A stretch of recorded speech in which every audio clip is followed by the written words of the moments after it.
ça c'est une vraie question. Elle a été posée à notre présidente sur un chat interne. C'est difficile de se positionner si tôt. Hein. On est vraiment en pleine crise. Deux, Areva, et c'est pour ça que je prenais soin de préciser la totalité des différents métiers sur lesquels on est. C'est pas que le nucléaire, et dans le nucléaire, c'est pas que la partie réacteur.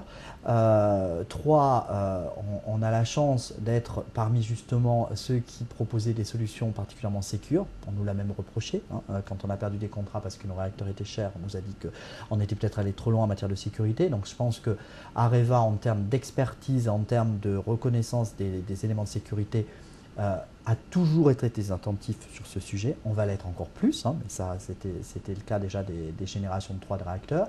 Donc si je reviens à la question plus sur le business et sur les conséquences en matière de recrutement, au jour d'aujourd'hui, et dernier élément aussi qu'il faut que je rajoute, c'est que le nucléaire c'est du cycle long. Hein. Donc on le voit, on n'arrête pas d'un seul coup, on ne reprend pas d'un seul coup un programme. Il est clair que ça aura pour nous des conséquences. On va certainement se repositionner davantage encore sur la partie maintenance et services. Donc aujourd'hui, nos volumes de recrutement ne sont pas touchés par les événements.